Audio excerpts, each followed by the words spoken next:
This is the Gen Y Leaders Podcast.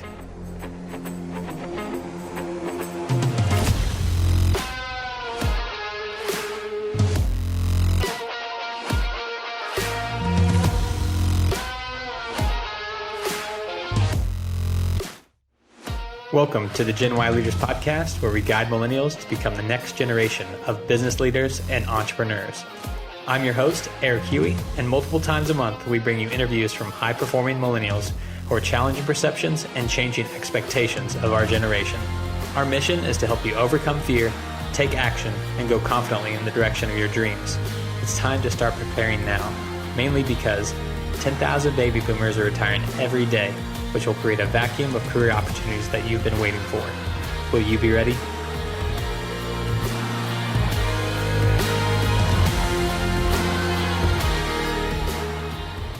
Josh, welcome to the Gen Y Leaders Podcast. Thanks for having me, man. Yeah, appreciate it.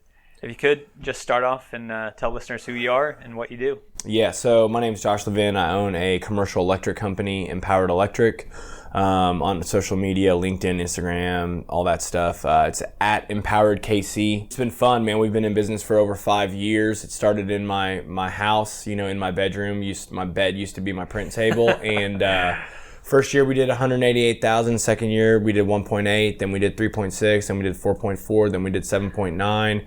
And this year we're going to break 10 million. So the numbers are extremely exciting to me because it means two things. Number one, our people are growing. Yep. So I remember year 3 we did $1 million in payroll, which felt like boss status. It wasn't $1 million in my bank account. It was $1 million in theirs. Mm-hmm. And what that also means is that when we started, I'm not very smart, but I love like the scientific method about hypothesis and gathering data and then evaluating.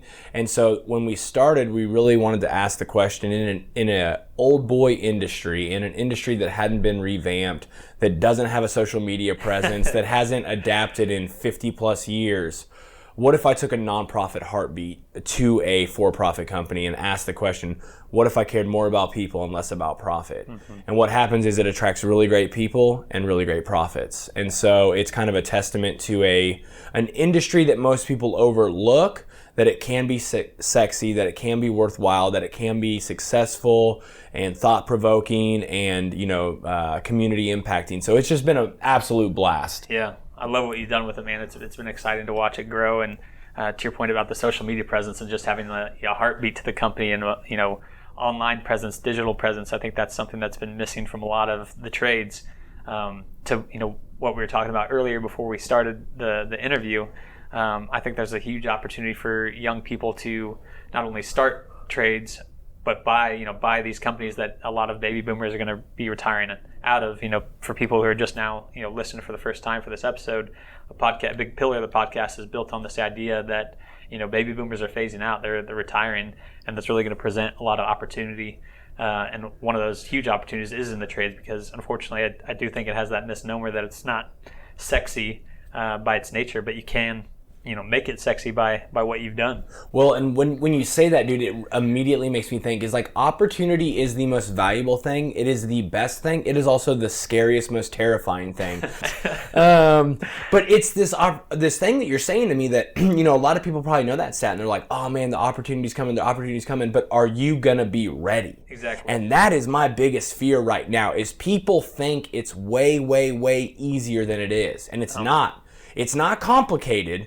Show up with a great attitude, put in the work, and you'll get there. Yeah. But it is very, very hard. And, I think you're right. There's a great opportunity for a lot of construction companies, because construction companies don't have succession plans. Yeah, exactly. They don't even know how to sell their company. They don't know how to value their company. Yep. So you could come in and buy a lot, but I just don't know if people are going to be ready. Yep, exactly, for sure. And that's, again, a huge pillar of the podcast, and why I started is because I think there's that lack of succession planning and that communication that flows down from the top. Like, okay, what's going to happen with this company when you're gone in 5 years, when you're retired? Like, are you going to just hand over the keys to your competitor, or like, is someone within the company going to get it? So it's definitely a critical issue that I think a lot of people are missing, because every year we're so focused on consumerism, right? Like, what's Gen Z doing? What social media platforms are they on?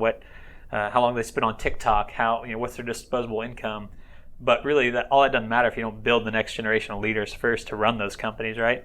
Well, and asking the question 5 years down the road. So I always say 4 years. I say your short-term plan should be 4 years down the road. Yeah. And the reason I say that is because to become an electrician, it's 4 years. It's a 4-year apprenticeship program.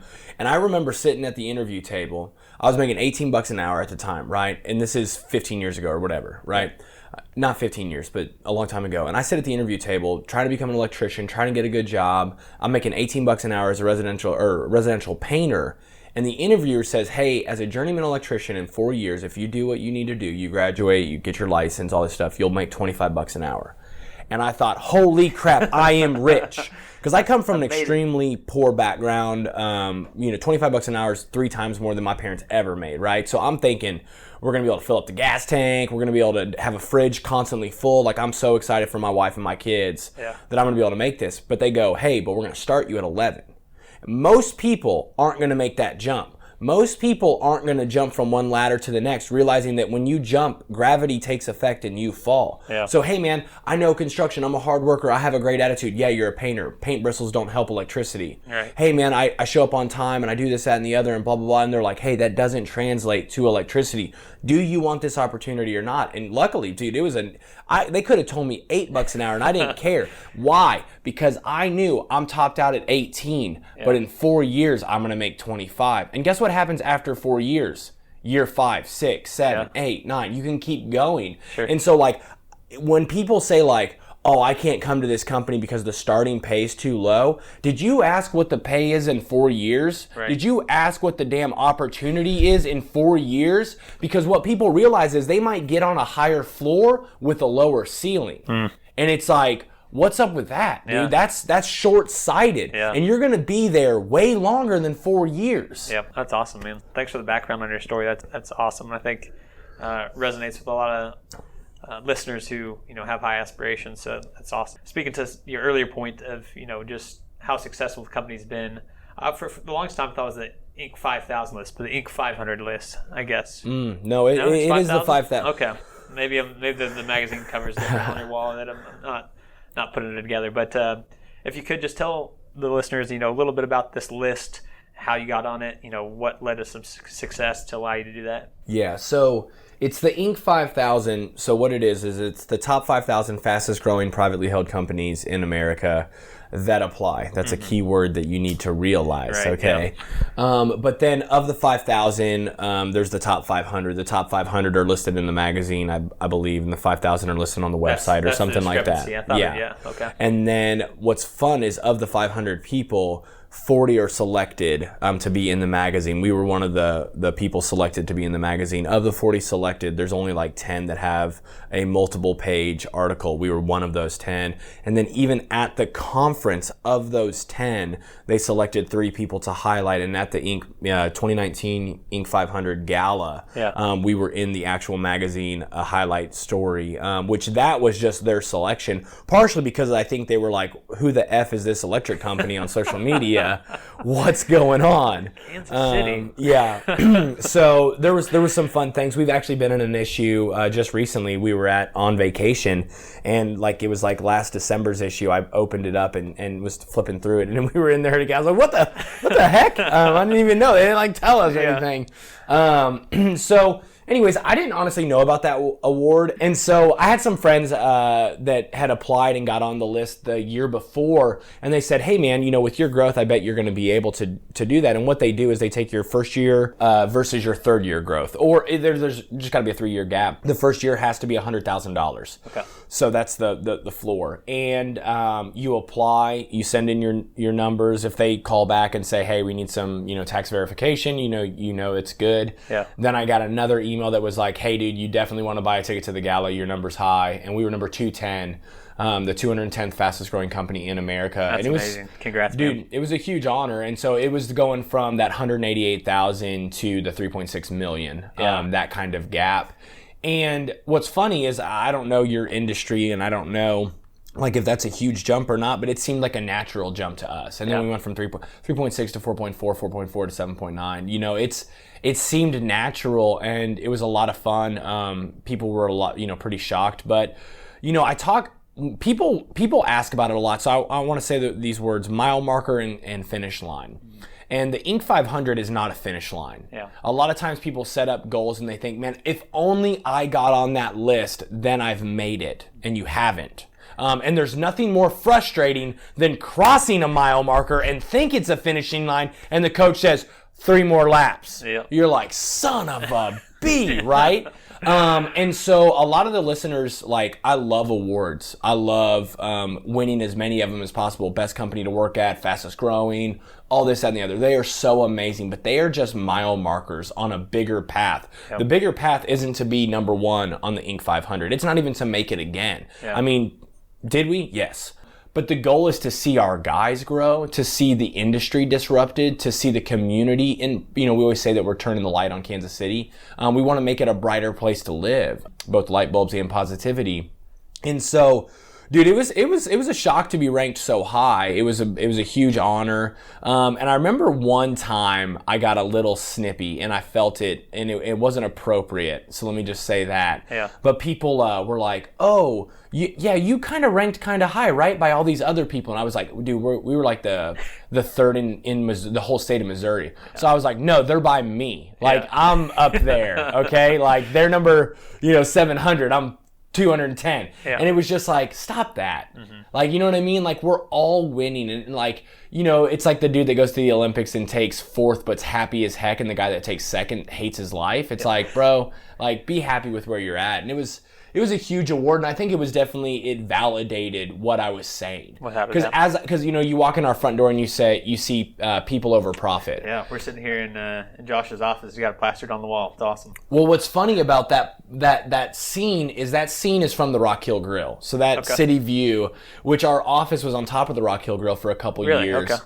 Dude, it wasn't sexy. The view was sexy. Right. Brett and Zach of the Back Napkin Group are phenomenal people. I think they just changed their name to the Rock Hill Restaurant Group. They own the Rock Hill Grill, County Road Ice House. They're really influential in a lot of restaurant design here in Kansas City. Really good friends of mine. And they gave me the space for next to nothing. But it was like... It looked like a person's garage on the 4th floor downtown. I mean, it was ghetto as heck, but it had a beautiful view. And so it's just like...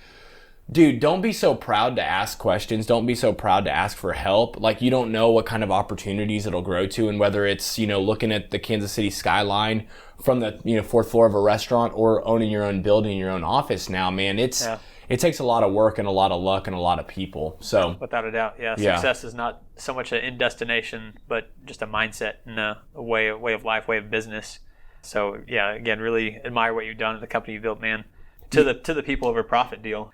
I mean, what led you to land on that and keep coming back to that? And I imagine that's played a huge factor in your growth, right? Yeah. So the reason that I say it so much is because I said, whenever we started, I said, I want to be a for-profit company with a nonprofit heartbeat. Yeah. And I think it's very, very important for every single person on this podcast to pay attention to construction, to pay attention to art and Kanye West and freaking Taylor Swift and Sarah Blakely with Spanx and basically what I'm saying is everyone. Yep. You get so tuned into like Gary Vee and who Gary Vee likes, which Gary Vee's great, but like think about other people. Listen, you know what I mean? Like broaden your horizons. And so the reason that I came on that is there's this guy named Scooter Braun, right? Mm-hmm. He's Justin Bieber and Ariana Grande's agent. People hate him. He just bought Taylor Swift songs. Well, his little brother is a guy named Adam Braun, and he wrote this book called Pencils of Promise. And he started this nonprofit called Pencils of Promise, where they go around and build schools all across the world. Really awesome organization. He was a Wall Street banker. And so he kind of took this for-profit approach to nonprofit sector. Yeah. And he talks about firing volunteers because they weren't working hard and tore up culture. He talked about, being super fiscal with donations like that was your own money. And his fundraisers were like the most baller things ever, right? Because his brother has Justin Bieber, all this stuff, right? Good connection. Yeah. And so when he said he was a for-purpose company, I was like, well, if he can do it that way, can I be a for-profit company with a nonprofit heartbeat? Right. And so why do we have such a unique thing? Because I haven't read one construction book. Yeah. You know what I mean? I'm looking outside of my industry to get inspired. And honestly, so reading that book, and I also volunteered at a juvenile detention center, and I see that what those kids more than anything need is hope and information opportunity. That's what they need. If they get out of juvenile detention center, or if people get out of prison and they do not have meaningful employment quick, meaningful employment is more important than probably their housing situation, their relational connection. Like if they have a place to go for 8 hours and do meaningful work and feel valued and feel empowered and feel like there is hope for the future, dude, it's amazing. And so that was also part of this thing, is it doesn't have to necessarily be from a juvenile detention center or from a correctional facility, but a lot of us need hope. Yep. A lot of us need opportunity. A lot of us get out of bed thinking, holy crap, is today going to be like yesterday? I sure hope not. And so we try to capitalize on a lot of employees like that when they see a good thing, they know because they've tasted the bad. Mm-hmm. And that doesn't mean that our employees have all been, institutionalized, right. But it does mean that we don't care if they do. We don't care. We do not allow your past to dictate your future. Yeah, without a doubt, man. Thanks for the background. So for entrepreneurs out there listening who are looking to scale their company, in addition to keeping the people over profit mindset, are there any other things that advice that you would give them as far as growing a company? Yeah. So be you. Yeah. Like that's the number one thing. Like I think so. I said you need to promote, and I think everybody can promote their business. Stop thinking about marketing. Delete that word from your vocabulary. Because when you hear marketing, all you think about now is social media. Oh, yeah. All you think about is Facebook. So when I started Empowered, everyone told me, hey, it's the 21st century. You got to have a really good online presence. You got to have a really great website. You've got to do this. You've got to do this. And it's kind of like, and this is what I'm saying, like I love Kanye West and I love Kevin Hart. Because tell them that they have to do something, they're going to do the opposite. Tell them they can't do something and they're going to go all in on that. And so as everyone was like, yo, you need to like hire a person to build a great website. We didn't have a website for basically the first 2 years of our business. We did over 2 million without it. And some people are going to say, well, you could have done 3, you could have done 4. Yeah, shut up.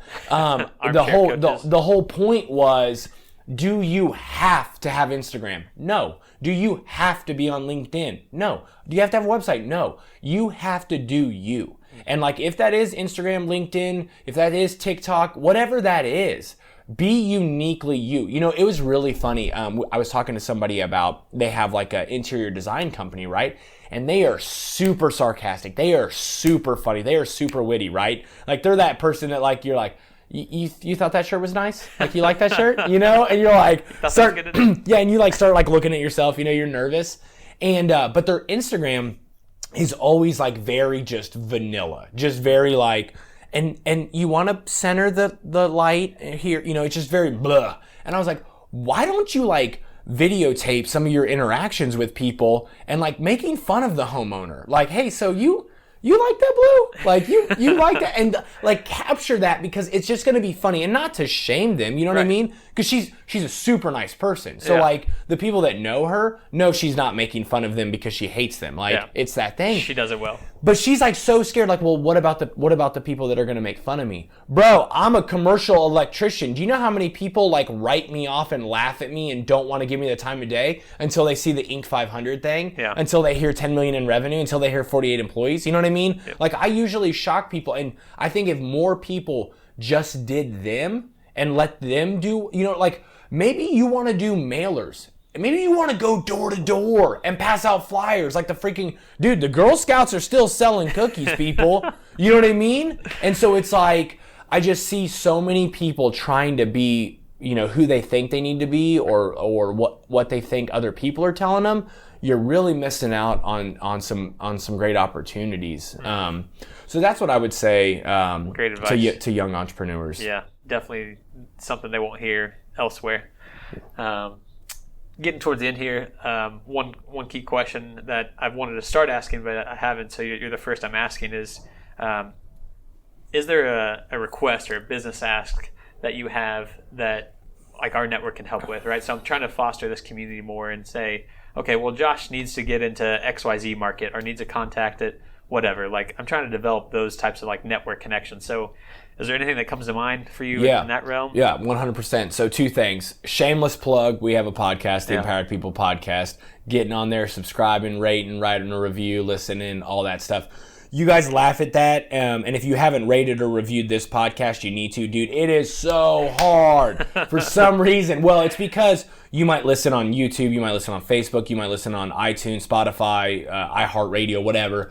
To get iTunes ratings, it kind of helps validate. It's like the Inc. 500. So if you haven't taken the time to rate this podcast, do that, and then also subscribe and rate ours.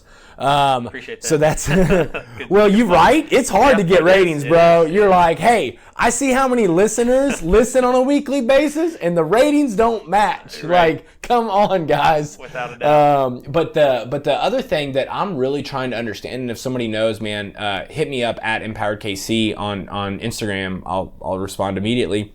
Is recurring revenue. Yeah. So like trying to think, how do we get into monthly subscriptions, things like that for electrical service work. So you got smoke detectors that need replaced, you got GFIs that trip, you got things like that, just where there's a recurring revenue. Yeah. All of our work is contract per contract basis, and it's project per project basis. So dude, I strike out a lot. It's more like baseball in construction. I mean, you're fighting for every single job, every single pitch, and to be able to have some type of monthly, we know, hey, we have 100 people that have signed up for X amount of dollars a month. It's something I haven't fully thought through. It's something that's not really in the construction industry. That's what I was going to ask. That's cool. Well, concept. So what's my long-term goal? 100%. So most companies just get bigger and bigger and bigger, and then they start another, and this is not, I'm not throwing shade, but McCown and Gordon or J.E. Dunn, right? They're huge. They're awesome. They're 2 of our big clients. And so they'll land some big, like they're going to build a new hospital in Manhattan, Kansas. So they land this huge, $100 million project. Boom, they drop an office there. They land something huge. They're going to build a new Oklahoma City Thunder's facility in Oklahoma City. Boom, they have a location there. And that's kind of how they grow locationally, is they land a big job, and then McCown gets bigger. J.E. Dunn gets bigger. I don't want Empowered Electric to get bigger. Yeah. I have zero care of doing that. It'd be like Jack Sparrow on a little ship, and then he's got to get on the big ship. He's like, I don't want the big ship. I want my little ship. I want the Black Pearl, know? And what I really want to see is how could the franchise model be incorporated into construction. So like watched The Founder about Ray Kroc, the franchise founder of McDonald's. Great movie. And so you're like, well, if he did it, why can't I? Why can't I start an Empowered OKC or an Empowered Manhattan or an Empowered, and not trying to just replicate me, but looking for me, looking for you, looking for that entrepreneur, the dude that's listening right now that his dad owns a roofing company, that he's going, hey dad, I know this could be sexy and cool and big and better. Yeah, come talk to me. Because like seeing how that could morph and be like a franchise, like you're part of the Empowered network. You know what I mean? Like that really gets me fired up. Very cool. Yeah, it's an awesome concept. So I look forward to continuing that one-on-one even after this and down the road. But for anyone listening who has thoughts on that or wants to connect with Josh, feel free to do so at the means he listed. Josh, that's pretty much it, man. But the last question I ask is, what people, books, or resources have made an impact on your life or your business? Dude, I'm going to say this right now, and this isn't the only thing, but I'm going to say it because I want you guys to realize, like, The Office, Parks and Rec, and Kanye West. Okay. There's so much humor and so much insight in those things, and if you're only looking, like, I read the same business books, right? Like, all the stuff that you're reading. But it's like, if you're only reading and exposing yourself to what the business people are, like, dude, let's do some unfair advantages. Let's think different. Let's cross circles. Yeah. So watch The Office. If you haven't already, I don't care. Watch it again. Parks and Rec and Kanye West. I listen to all his stuff. Awesome recommendations. I love that mindset as far as zooming out and getting the bigger picture. It seems like it's led to a lot of your success. Yeah. Awesome. Josh, thanks so much for your time, man. Thanks, really appreciate it. Yep. Take care. That wraps up today's episode. We hope to have brought you some valuable key takeaways. Most importantly, whatever you learned, take action on it. Apply it to your life. Apply it to your career. Motivation and inspiration only come as a result of taking that first step. So if you're enjoying the podcast, don't forget to like and subscribe on whichever platform you found the show. You can also follow us on all the major social media platforms. or contact us directly at genwhyleaders@gmail.com. That's GENWHY leaders@gmail.com. Until next time, I'm Eric Huey, and thanks for listening to the Gen Y Leaders Podcast.